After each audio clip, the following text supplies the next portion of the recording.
El siguiente ponente nos va a hablar acerca de la nutrición pediátrica.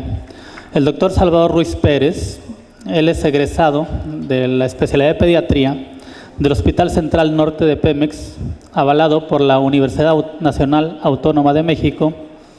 Es endocrinólogo pediatra por el Hospital Infantil de Ciudad Victoria, en Tamaulipas. Tiene una estancia formativa en endocrinopediatría en el Hospital Vall d'Hebron por la Universidad Autónoma de Barcelona y una alta especialidad en obesidad y trastornos de la conducta alimentaria por el Instituto Nacional de Ciencias Médicas y Nutrición Salvador Subirán. Actualmente él labora en la Beneficencia Española de Tampico como médico pediatra endocrinólogo. Es profesor titular de la Cátedra de Endocrinología en la Universidad Autónoma de Tamaulipas y además profesor adjunto del curso de posgrado en pediatría también por la Universidad Autónoma de Tamaulipas. Es médico certificado por el Consejo Mexicano de Pediatría y por el Consejo Mexicano de Endocrinología, además de ser adscrito de la Sociedad Mexicana de Endocrinología Pediátrica. Muchas gracias.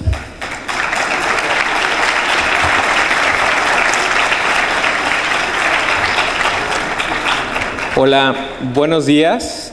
Muchas gracias por estar aquí acompañándonos. Gracias al comité organizador, al doctor Galaviz y a todas las personas que se esforzaron en la organización del Congreso, pero sobre todo gracias a ustedes por estar aquí. Yo sé que la mente capta lo que la nalga aguanta y ya llevamos un buen ratito, pero espero que de corazón les sea de provecho esta plática. Yo creo que sí, porque independientemente de lo que seamos, como especialistas o como médicos generales, siempre vamos a encontrarnos o enfrentarnos a pacientes que tienen sobrepeso u obesidad, incluso pacientes que pueden ser nuestros hijos. Y este es el panorama actual. Cuando nace un niño en México, ya tiene casi una maldición, que es la estadística. 71.2% de ellos van a ser obesos en la etapa adulta. Eso es casi una condena, pero no tiene por qué ser así, pero así es en este momento. La atención médica institucional está rebasada por muchísimas enfermedades que son comorbilidades de la obesidad. No las vamos a mencionar, pero este es un ejercicio muy interesante que hicieron en el Instituto Nacional de Salud Pública y se publicó en el 2013. En el 2050 solo 12% de los hombres y solo 9% de las mujeres van a tener un peso normal. El resto, según una microsimulación estadística, va a tener sobrepeso o obesidad. Y el presupuesto que solo la enfermedad única, obesidad, y sus comorbilidades que tomaron en cuenta 13, va a consumir más presupuesto que la Secretaría de Salud, la Secretaría de Desarrollo Social y algunas otras instituciones de México. Entonces, es un problema que tenemos que detener. Es triste, pero si un niño a los 7 años está gordito, lo vemos un poco llenito, con el cuello oscuro, tiene síndrome de resistencia a la insulina. Y aquí está. Y si pasa un poquito de tiempo, puede tener intolerancia a la glucosa en ayuno. Este niño empieza a estar un poquito más llenito, pero no nos damos cuenta porque su páncreas todavía puede controlar la glucosa. Si se desarrolla diabetes a los 16 años, muy probablemente pueda tener alguna de estas complicaciones. Recordemos que la principal causa de ceguera en el mundo es la diabetes secundaria, obesidad. De las amputaciones igual. Entonces, vámonos a las estadísticas. La Encuesta Nacional de Salud y Nutrición 2012, ¿qué nos dice? Que cuando un niño tiene menos de 5 años, tiene solo 9.7% de sobrepeso o obesidad. Es muy poco. Diríamos, este es el momento preciso para intervenir, porque después ya tienen entre un 34%, 35% en la etapa escolar, y obviamente es mucha la obesidad en la etapa adulta. Pues no, las cosas han cambiado, y tal vez iniciar medidas preventivas antes de los 5 años ya no es lo más adecuado. La doctora Rom encontró que si a un lactante le iniciamos medidas adecuadas para disminuir su sobrepeso o obesidad, solo 14% van a ser obesos. Si esperamos a la etapa adulta, un adolescente al llegar a la obesidad el 90% va a permanecer con obesidad. Entonces no podemos esperarnos. Hay veces que es un problema, es como un monstruo que crece ante nuestros ojos y decimos, está un poco llenito, pero lo voy a meter al karate. Y nos da una sensación de tranquilidad como papás o como médicos prescribir que coma más verduras, pero el problema sigue allí y sigue evolucionando. Y entre más pasa el tiempo, es más complejo tratarlo y las posibilidades de éxito, por supuesto, se van reduciendo, como la evidencia clínica nos lo muestra. Entonces sería muy importante incluso poder intervenir antes de que nazca el niño. Entonces, el concepto de obesidad hay que verlo de una manera diferente. Es una construcción, es un continuo que inicia desde antes de que nazca un niño. Incluso cuando dos personas planean tener un niño o tienen un hijo espontáneamente, ahí puede iniciar la obesidad con un padre y una futura madre. Y en cada etapa del futuro desarrollo fetal, perinatal, escolar y adolescentes se va progresando. Entonces, hay que apostar a la prevención cada vez más temprana. Digamos en este caso, la prevención perinatal. Por ejemplo, estos escolares seguramente son niños que se gradúan de la guardería de Pemex. Tomé una foto y estos son adultos de Pemex. El 80% de la población adulta de Pemex tiene sobrepeso o obesidad. 80%, 8 de cada 10, pero los niños siguen siendo el 9-10%. Podríamos hacer algo aquí, pero podríamos hacer algo antes. Entonces, vamos a ver la genética. La obesidad es una enfermedad multifactorial. Hay factores ambientales, hay factores genéticos. Los genes no han cambiado. En los años 50 la obesidad era un problema que se empezó a describir. Y ahorita, 60 años después, es un problema que está devastando la salud de todo el mundo. Pero no han cambiado los genes en ese tiempo, son los mismos genes. ¿Qué es lo que está pasando? Que la verdad es que un gen por sí mismo, el que más se asocia a obesidad, se llama FTO, descubierto en 2007, es responsable del 1% de la adiposidad. La verdad no son los genes en sí los que se han modificado. Es la epigenética. La epigenética es un término que cada vez más se mete en todas las áreas de la medicina. ¿Qué es la epigenética? Por ejemplo, si tenemos dos gemelos monocigóticos, son prácticamente clones, son idénticos en su DNA. Pero ¿qué hace que estas dos hermanas sean tan diferentes y una tenga un normopeso y la otra tenga una obesidad mórbida? Pues bueno, interviene el ambiente. Si el ambiente es modificado, el cuerpo trata de adaptarse a ese nuevo ambiente y hace cambios, pero no en las bases de genes, sino que expresa más algunos genes que tenía reprimidos. Entonces, expresa genes ahorradores de energía. Algo fácil que nos puede facilitar entender esto es que la genética es lo que está escrito en tinta y no se puede cambiar, y la epigenética está escrita en lápiz, y eso nos hace que podamos cambiarla. Se empezaron a dar cuenta que había cambios epigenéticos porque empezaron a morir en los 80s muchos holandeses, pero eran personas muy jóvenes, tenían 45 años y morían de diabetes, de hipertensión. Les hacían una autopsia y sus arterias estaban completamente llenas de placas de ateroma. Revisaron sus expedientes y alguien curioso encontró que coincidían todos en lo mismo. Durante la hambruna holandesa en el 45, en la guerra, sus madres estuvieron en los campos de concentración. Entonces no había suficiente alimento. Salieron, acabó la guerra y salieron libres las mujeres. Pero esos bebés, para tratar de sobrevivir en un ambiente tan ausente de nutrientes, echaron a andar esos cambios epigenéticos. En otro tiempo, esa epigenética nos hubiera hecho sobrevivir hace 3000 años en una hambruna. Bueno, hizo sobrevivir a ese bebé, a ese feto, pero cuando nace, esos cambios epigenéticos permanecen constantes. Y ese niño se vuelve ahorrador y todo lo que come lo trata de transformar en grasa y tiene más riesgo de obesidad, de hipertensión, de enfermedades metabólicas. Esa es la hipótesis de Hels y Barker. Ok, esa adaptación que permite sobrevivir se da en muchos niños. Cada vez que llega a su consulta o que reciben ustedes como ginecólogos un niño con un peso bajo, tiene este riesgo y se tiene que tomar en cuenta y se tienen que tomar medidas desde ese momento. Cada vez que nace un niño con un peso alto, que es muy común, tenemos que empezar a ver que ese paciente necesita cuidados especiales, porque seguramente hay cambios epigenéticos. Entonces, hay muchos, este artículo es de este año, de abril, La transmisión de estos cambios fenotípicos modificados durante la gestación se transmiten a la descendencia a pesar de la ausencia de nuevas presiones ambientales. Esto es, ese niño que nació con un peso alto de 4 kilos va a transmitir esos cambios epigenéticos, ya se quedaron en él. Tenemos 2 generaciones estudiadas y 2 generaciones lo han transmitido. Entonces, son cambios que son perpetuos y esto hace que la obesidad se vuelva un ciclo. Nueva evidencia muestra que se puede reprogramar la epigenética, pero todavía estamos distantes a poder hacerlo de una manera muy consciente.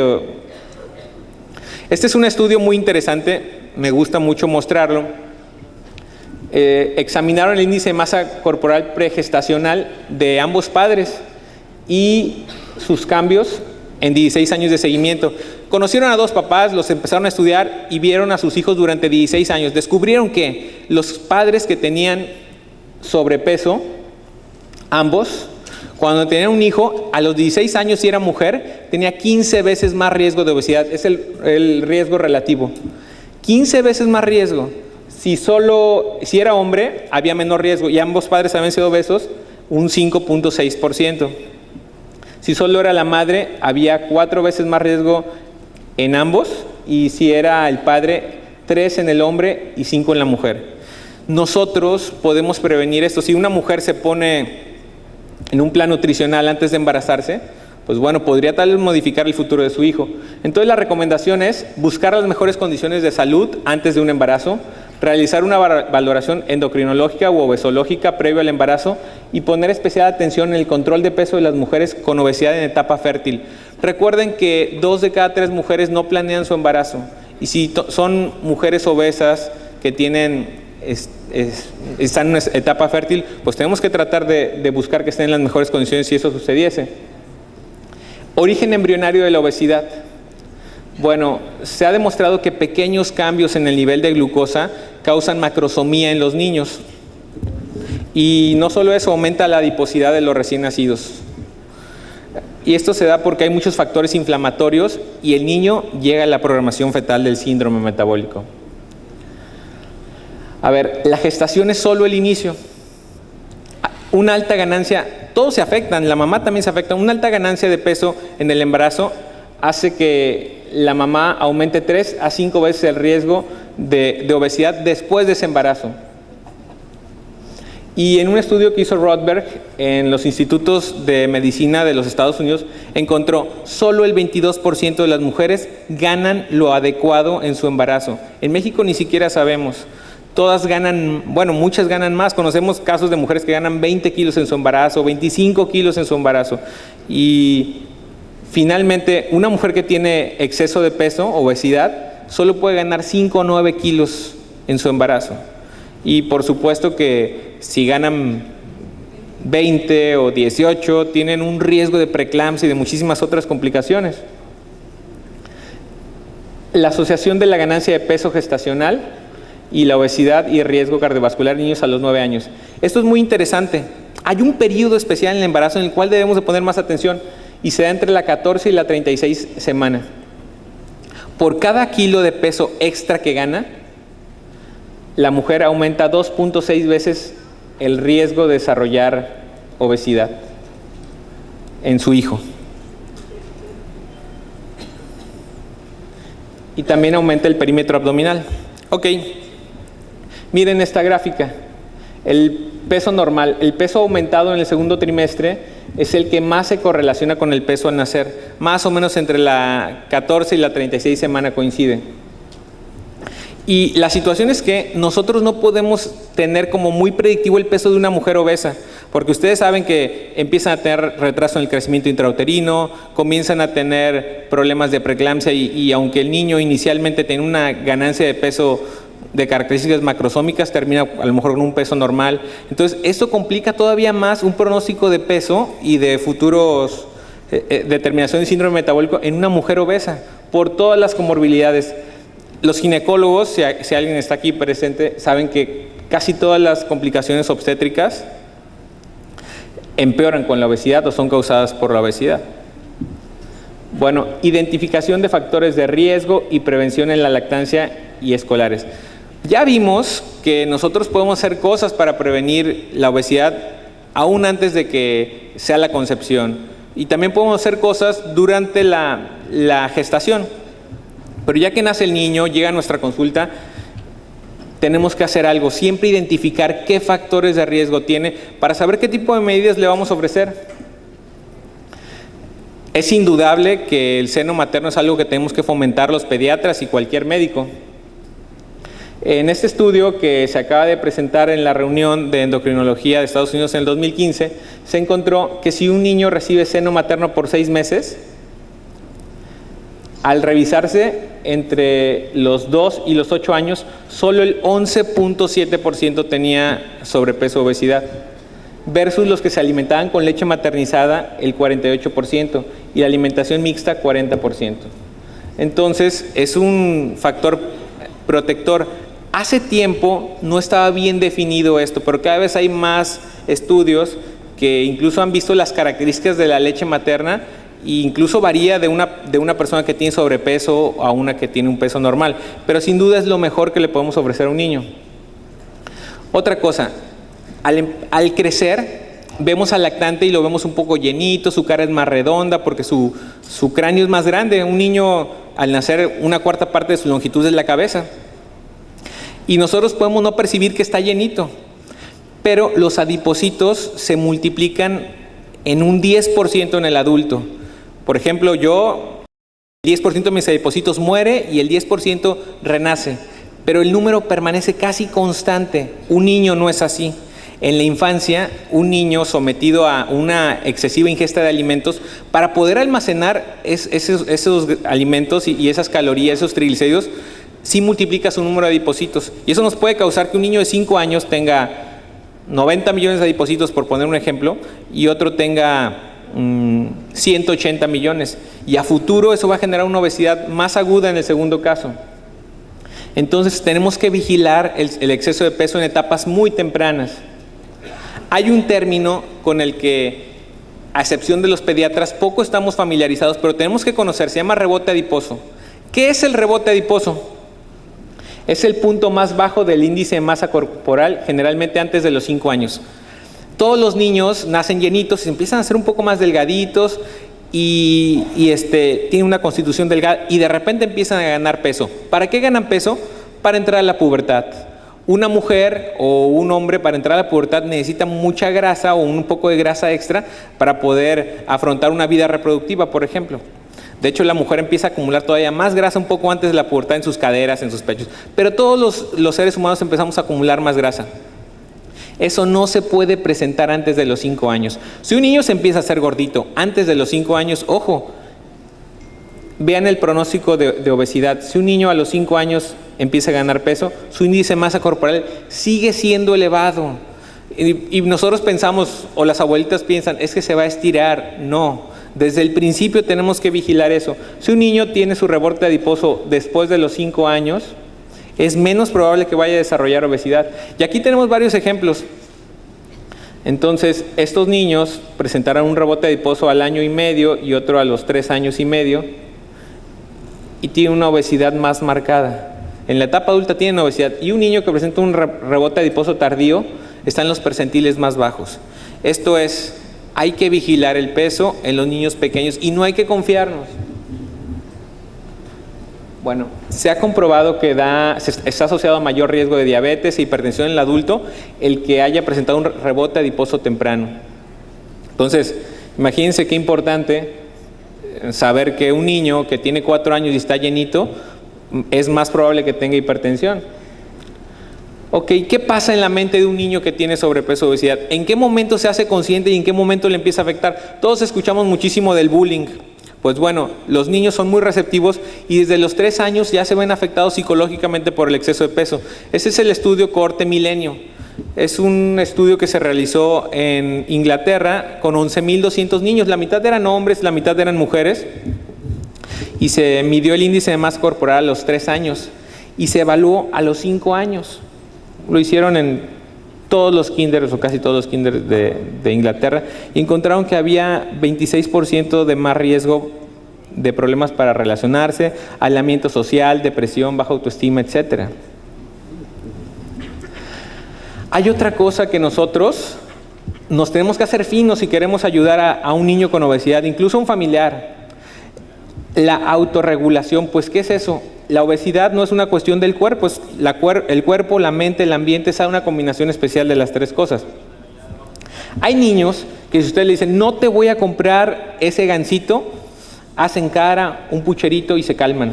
Y hay niños, no te lo voy a comprar, mijo, y se tiran al suelo, en Walmart, y dicen, ¿qué está pasando? Y ya volteas y te das cuenta que fue solo un gansito. No es más, y va en el carro y se acuerda, y un gansito. Entonces, eso hay que identificarlo porque hay niños así. Entonces hay niños que tienen pobre tolerancia a la frustración y es por su temperamento. Recuerden que la personalidad está formada por carácter y temperamento. Pues su temperamento ya es así. Y es un factor importante a considerar cuando evaluamos un niño con obesidad, porque esos niños necesitan medidas diferentes. Necesitan ese niño en combinación con un abuelito consentidor, porque los abuelitos son lo máximo, pero que diga, no hombre, yo le voy a dar a mi hijo, yo lo quiero mucho. Ese niño probablemente va a ser obeso de todas. Entonces nosotros tenemos que identificar esos factores y si tenemos un niño así, bueno, a ver mamá, tú tienes que hablar con la señorita que les hace el favor de cuidarlos, con los abuelitos que les hacen el favor de recogerlos en la escuela y que no los lleve al Oxxo antes de llegar a la casa. No hay que premiar con un kinder, un huevito kinder o cosas así. La pobre regulación de emociones puede ser un importante factor de riesgo y no meramente una consecuencia. Dificulta al niño identificar cuándo se siente satisfecho. Entonces esos niños no tienen una buena percepción de su sensación de hambre, de sus vías, de sus estímulos que le llamamos orexigénicos, cuando él tiene apetito. Si ese niño está aburrido, deja la televisión y se va al refrigerador y no tiene hambre. Entonces nosotros tenemos que enseñarle a identificar esos puntos. A ver, si estás aburrido, vete a hacer algo. Señora, no lo debe dejar en la casa. Llévalo a clases de pintura, aunque no sean de ejercicio. Llegas a la cocina y tómate un vaso de agua. Confunden la sed con el hambre. Bueno, debemos de identificar a estos niños y brindar herramientas a los padres para su control. Ninguna dieta va a funcionar si no identificamos estas cosas finas que están presentes, que todos sabemos pero que a veces pasamos por alto. Bueno, las recomendaciones en lactantes y preescolares es fomentar la lactancia materna, identificar niños con difícil temperamento y usar medidas que mejoren el autocontrol, establecer límites bien definidos en todos los cuidadores, evitar fomentar el comer emocional. Nunca recompensen a los niños o establezcan bien claro a los papás que nunca se recompensa con alimentos. Es muy común de que te portaste bien, te compro tu huevito Kinder y el niño está bien contento. Pues no, porque él descubre, recompensa, alimento. Y es esa misma persona que al estar en su oficina estresada porque el día ha sido difícil, abre su cajón y saca rancheritos y está comiendo. Y de repente su esposa le dice algo y se enoja y sí va y hace lo que ella le dice, pero pasa por el refrigerador primero. Entonces son situaciones comunes que nosotros como papás fomentamos. Iniciar una actividad deportiva supervisada desde etapa preescolar. Ojo, recomiendan a sus papás, a los papás de los niños que ven, que los metan en una actividad supervisada. Se ha comprobado mucho que decirles, yo lo saco en las tardes y lo voy a sacar todas las tardes, pero si un día llovió, si un día hizo frío, si un día hizo calor, ya no lo hicimos. Entonces necesitamos un lugar donde estén inscritos de manera constante y generar un hábito y una disciplina. Y otra cosa muy importante, atender firme y tempranamente el sobrepeso antes de que desarrolle obesidad. Un niño con un poquito de sobrepeso se puede tratar muy fácilmente y evitamos una cascada de problemas y de dificultades para perder peso. Una niña que pesa 60 kilos y que tiene 7 años va a tener de entrada, en el mejor de los casos, muchísimos pliegues en su piel. Problemas de autoestima importantes y generalmente prediabetes o intolerancia a la glucosa o cosas por el estilo. En la etapa escolar, bueno, ¿qué vamos a hacer? Ya prevenimos en las etapas previas, en la etapa preescolar cuidamos los alimentos. Bueno, hay que medir el perímetro abdominal de nuestros niños. Está muy estudiado que tener un perímetro abdominal elevado se relaciona con síndrome metabólico. Smith y colaboradores lo corroboraron, tomaron 2.188 niños entre 7 y 15 años y valoraron la presencia de síndrome metabólico 20 años después.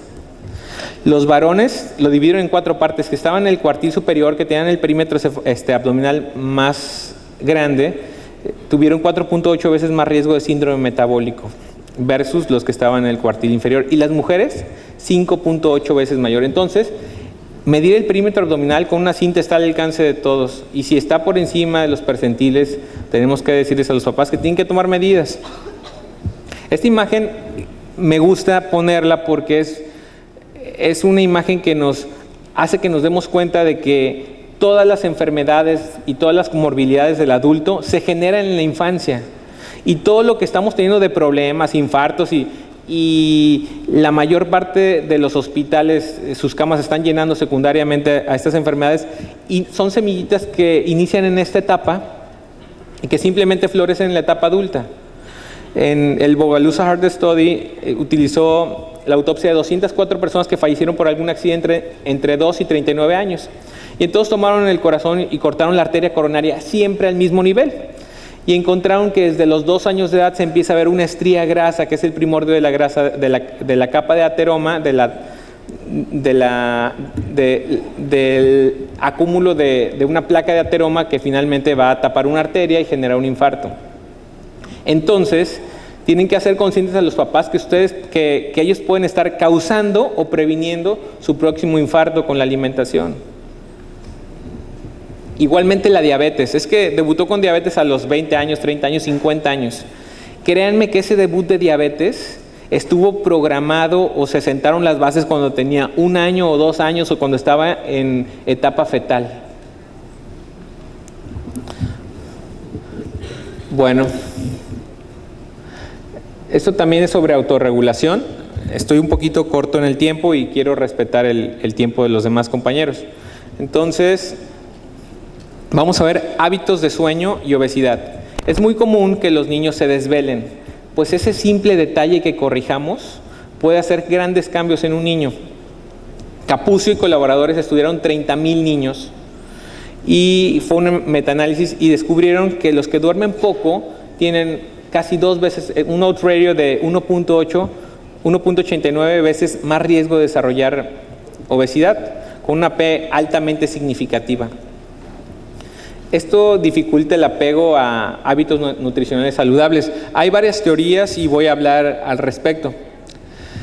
Se desconoce exactamente por qué el dormir poco genera obesidad, pero se sabe que la persona tiene menos energía al siguiente día, obviamente está desvelada para realizar una actividad física. Además, el tiempo que está un niño despierto consume más alimentos. Son más frecuentes los consumos de alimentos. Si es un adolescente y cenó a las 7:30 con su mamá y son las 12 de la noche, ¿cuántas horas pasaron? Seguramente va a ir a buscar más alimentos. Y además, el sueño corto incrementa los niveles de grelina, y la grelina es una hormona que nos da mucho apetito. Además que bajan los niveles de leptina y no tenemos saciedad, entonces queremos comer. Por eso también ustedes como estudiantes de medicina, los que son estudiantes de medicina, tienen que planear cuando se desvelan. Tienen que estar comiendo alimentos porque sí, les quita el sueño, pero tienen que ver qué tipo de alimentos. Si no pueden terminar la carrera, a lo mejor con enfermedades o con un exceso de peso importante, pues ustedes son los principales cuidadores de la población. O la televisión. Ese estudio es interesante. En 548 escolares, con una media de 11.7 años, Weich descubrió que el consumo de 1 hora de televisión generaba una ingesta de 136 a 198 calorías, un promedio de 167 calorías por hora de consumo de alimentos. Esto actualmente ya está un poquito más regulado porque ya los medios de comunicación no dan tantos mensajes de comida en las horas de niños. Pero ¿qué pasa? Si un niño está enfrente de la televisión comiendo, ese simple factor de riesgo da 25% más veces riesgo de desarrollar obesidad. ¿Por qué? Porque no nos damos cuenta que ya nos llenamos, estamos comiendo, estamos viendo el programa. Si el programa sigue y se acabó la comida, generalmente el niño se va a servir más para completar su programa. Además, si ya se llenó y está muy emocionado, nosotros producimos adrenalina y estamos generando endorfinas y no nos damos cuenta que ya estamos satisfechos. Y las vías orexigénicas que nos dicen, hey, ya estás lleno, no son observadas, las ignoramos por completo. Ok, también hay una asociación entre horas de sueño y minutos de televisión. Como que todo está entretejido. Si una persona se desvela, generalmente es viendo televisión. Y las dos cosas son enemigos de un peso adecuado. La comida chatarra, bueno, una tercera parte del consumo de calorías provienen de bebidas calóricas. Entonces tenemos que consumir tenemos que consumir más agua. Hay niños que en realidad ya no están acostumbrados a beber agua.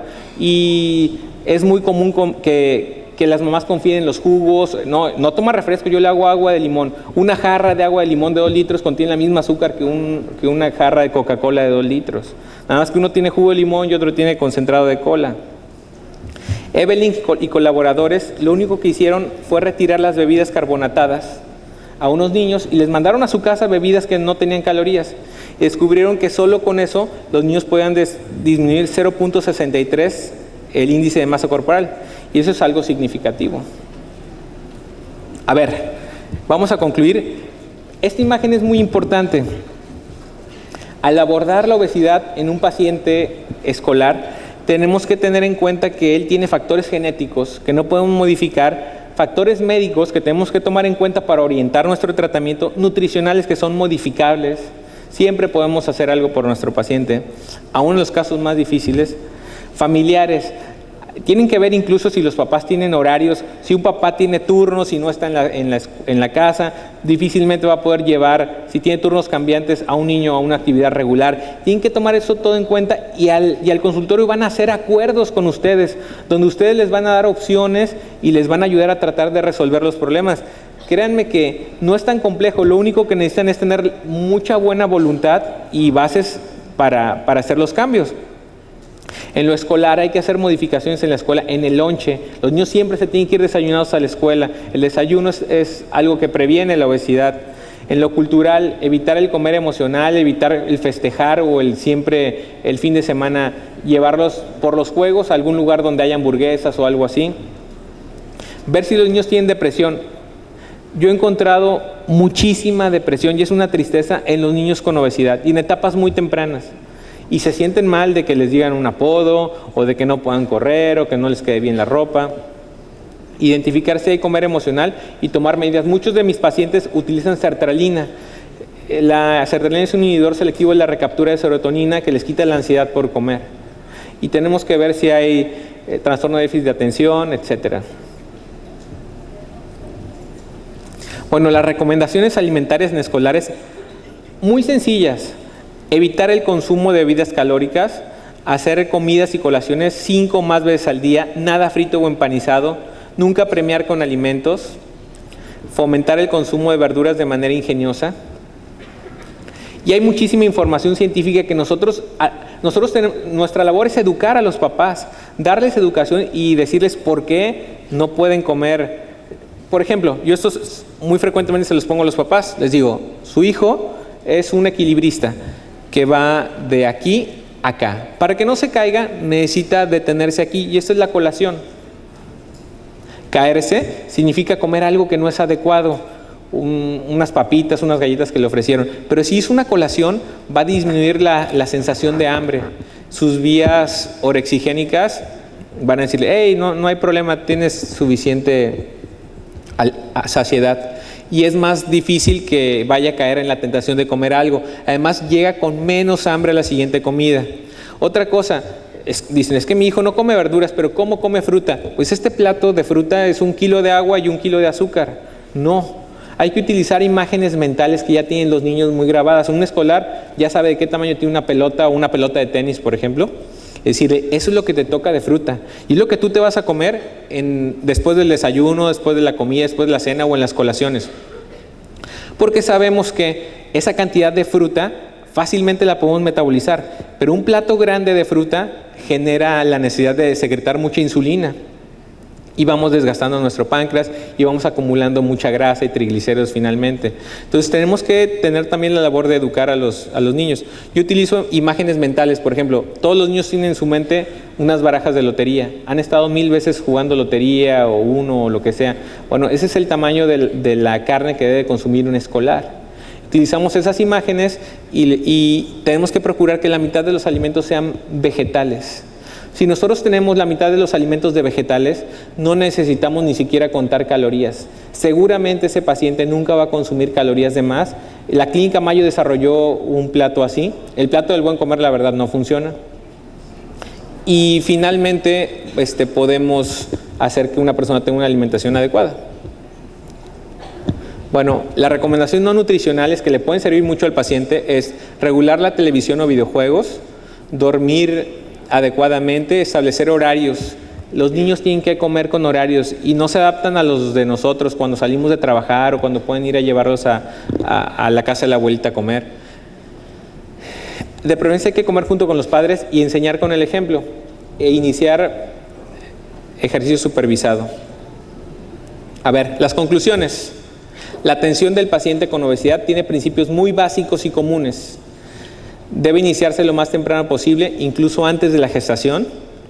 La identificación de factores de riesgo en cada etapa aumenta la tasa de éxito y solo el cambio del estilo de vida y de tipo familiar va a ser lo más efectivo. Entonces, es importante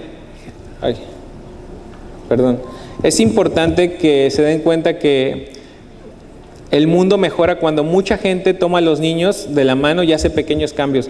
No necesitan cambiar toda su vida en cuanto a alimentos. No necesitan hacer enormes cambios. Yo estoy convencido que pequeños cambios unidos, le quito la televisión, le enseño a comer más verduras, una sola verdura al mes diferente, puede hacer que después de 6 meses ese niño tenga un índice de masa corporal más bajo y en 20 años ustedes hayan cambiado su futuro. Y si ese niño iba a tener hipertensión y iba a tener diabetes, hayan cambiado y modificado a lo mejor el futuro de toda una familia. Bueno, vamos a dar batalla. Cada niño es una esperanza y muchas gracias por su atención. No sé si tengan alguna duda.